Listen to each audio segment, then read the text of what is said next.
It's been burning me to share this with you. It's one of these crazy connections that come to my mind, and I would really love it if you reflect with me on this. So, what does clowning, therapy, improv theater, and math have in common? Okay, I know, and I worry it may sound a bit crazy on first instance, but it has a logic. So, therapy overall, the theme of therapy, if we think about it, is about change, and that's something I think about a lot, right?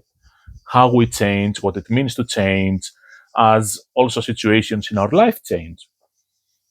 And the result of any change is that we make new choices, right? New choices bring change, and change brings new choices. It's kind of like it makes a loop on itself. So actually, I realized there is a game in improv theater. One of the warm-up games we play, actually it's also a stage game we play on stage, called New Choice. It has the name by itself. And I think I realized it fits so well the process of change in our own lives and what the result of coaching and therapy should be. Change work in general. I was talking the other day with a colleague, Antonio, about how improv theater can help other hypnotists get better at reframing things, or how it can generally help us, everyone, get better at reframing things. And I think this game, this new choice game, depicts it very, very well. And it shows a difference between when we try to do this thing, the reframing artificially, versus when it happens in the moment. Okay? So, now what's this game, right? If you do improv, if you are among my improv friends and you know it, it's fine. Like, I'm just going to explain it briefly. But for everyone else, like, here is the game. The game is as follows, right? Like, the actors, the improvisers go on stage. There is nothing scripted. And we start with a prompt, like a place, a location, some roles for the people, and we start riffing on that. And at any point where the audience doesn't like something, it's like it has like limited director's rights, can interrupt us and say, "South, actually, new choice," and then we have to continue the scene one sentence before, right? And say something different, do something different, come up with a new choice. And how similar is that, like situations in life where, we try something, doesn't work, and then we try different ways. It's the same like solving a problem, an equation in physics and mathematics. It's like doing research, right? And that's the interesting thing that happens. The interesting thing that happens is the new choice that is good, is acceptable, that allows the scene to continue, typically doesn't come at once, even in improv. Like, I think a common occurrence is that basically, and I do this myself, right? And I've seen others do it.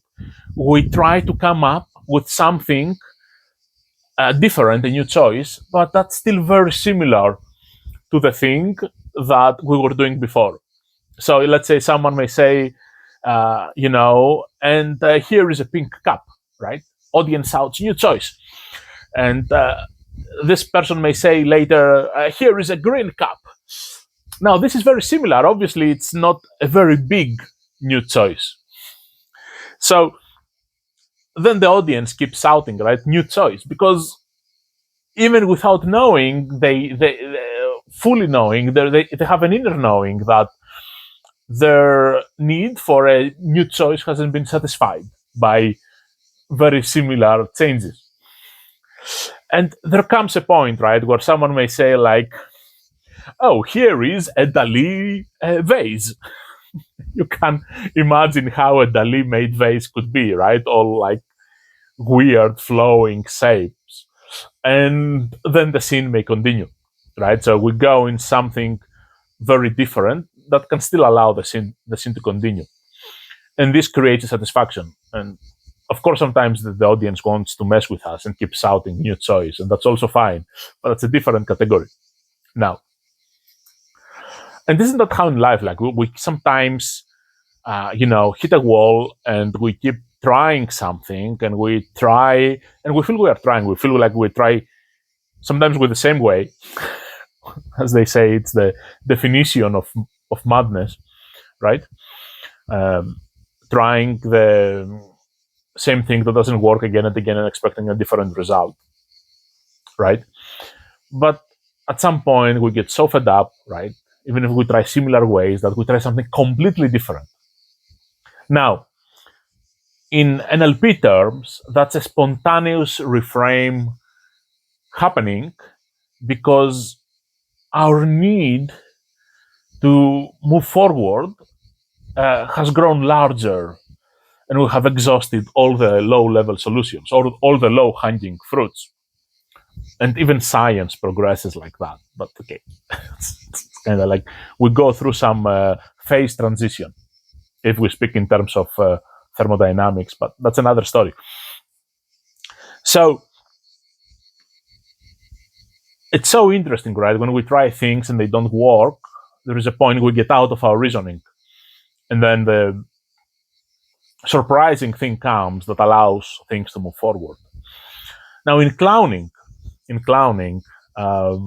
when I was doing clowning training, there is a similar exercise. It just is not called like that. And that's what makes it interesting. So if you're interested in theater, physical theater, improvisation, perhaps this connection will make sense to you. And I will finish with the math part, okay? So if you are among the mathematical-oriented people, it's coming, okay? By the way, if you are at this point with me so far, please let me know, pressing a laugh button or saying, like, give me a reaction, something. I would love to know that you are watching this and you're with me, okay? So, in clowning, there is a similar training exercise. Now, clowning is a bit less forgiving, right? It makes things tougher. And that's why it's interesting. The exercise is the following, right? We're the group of people who trains, and we ask for a person to get out of the room. And then between us, we decide, right? A specific position we want the person to take in the room. Like, could be, that they have to realize that we want them to be with their hand like that. They may have to realize that we want them to stand like a specific statue. It could even be a specific set of movement or motions they need to be doing. Okay? And they don't know that. They're out of the room. They have no idea. And then we invite them in. Okay? And they have to figure out, without knowing, what it is we want from them. And we cannot speak, we cannot tell them. And the only way we hint at them is by clapping. It's like a warm cold. Like, as they go more towards the thing we expect from them, we start clapping more and more. And if they go further away, we clap less. That's how we hint at them that they are going in the right direction or not. And I think this exercise is so interesting because I've been in this position, I've seen others being in this position, and it's very revealing, actually, because our minds operate on prediction. They're prediction mechanisms. That's how we make sense of the world.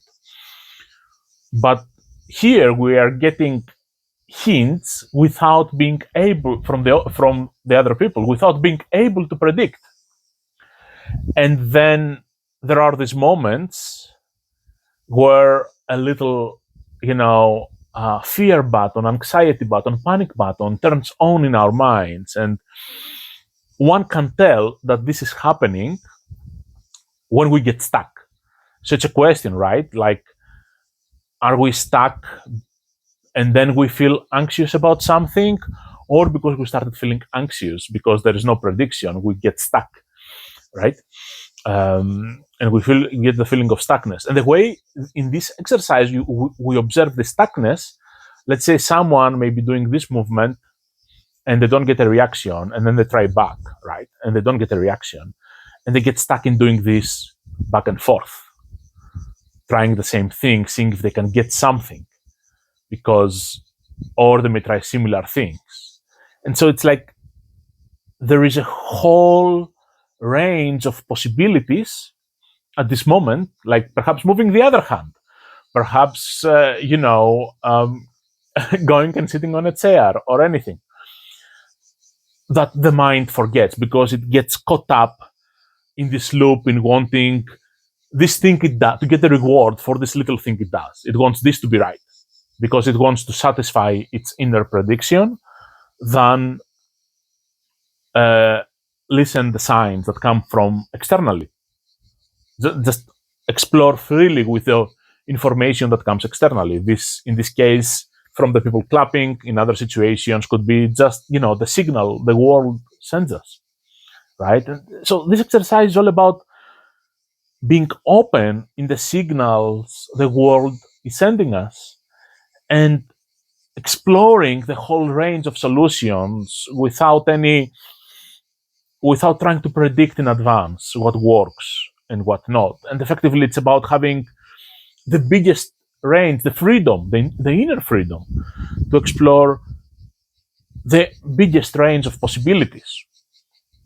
So we come up with new choices that bring the reward, and the reward is we find what our friends wanted from us.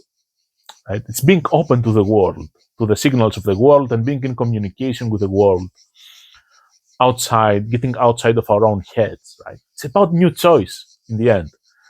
And in physics terms, it's like if we think like there's a whole possibilities of what we can do, there's like a whole phase space of possibilities we can be exploring. So, and I like how this thing turns the logic on its head, right? So it's not just whether the anxiety creates the stuckness or the stuckness creates the anxiety. It's about whether us trying to predict things, which gives us safety, creates the anxiety and the stuckness. Usually we would think that we want safety to avoid the anxiety and the stuckness, right? But actually it's that letting go of demanding safety that brings rewards. And I think this is so useful. Now, what is the analog of this in mathematics? Okay, if we were to use a mathematical model. By the way, does this make sense to you so far? Like, I don't know. If there is something you want clarification more about, you are like, oh, I want to know more about this, right? Do you feel I want to know more about this, about everything we talked so far? Or like, let me know in the comments. Like, I can make another video, send a message, send me a message, whatever works. Okay. So in mathematics, I like to think of complex numbers. There is something called branch cuts, and it sounds like some weird terminology, but it really means something very, very simple, right? Suppose you are like here, like you are at a plane here, right? And at the plane here, this is a plane, you can move, right? You can move around. Like this, imagine this plane is the earth and you can move around. Or it's like a floor at a house, okay? And as you move around, here is a cut, like here. Where is my thumb? Is a cut, okay? There is this crevice, is a cut. And once we reach this cut, this crevice here, we go to another plane that's one level higher. Okay, so we go to another plane. Now this is very abstract. What does it mean in practice? It's like we often, like we start from somewhere and we make the whole round of choices. We go around, round, round. We find the whole round of choices, and we need to make all these little choices that we feel don't lead us anywhere to reach the breaking point, the point where the cut is. And it's like this cut is a bit like, it's a free metaphor, okay? It's not an exact thing, but it's like a wormhole, right? We explore the universe around until we find this passing point that takes us to another plane, right? Which is connected. These two things are connected through these cuts.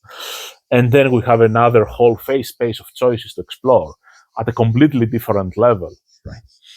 But first we are exploring small choices at our own level, and then we release our minds and explore choices at another level in this house of choices.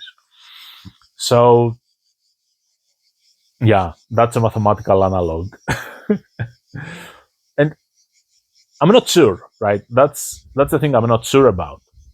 If the small choices we have to make can be avoided completely, or they are a necessary part of the process. And what matters most is what frame of mind we get while we do them. Do we get in a frame of mind of it has to be that, or we get in a frame of mind of, okay, I did that. What's bigger than that? What's different than that? What can take me further that's out of all that I tried, can take me to a different level with a different set of choices to explore. So for me, this is the connection here, right? Between math, clowns, therapy, change work, and improvisational theater. What do you think?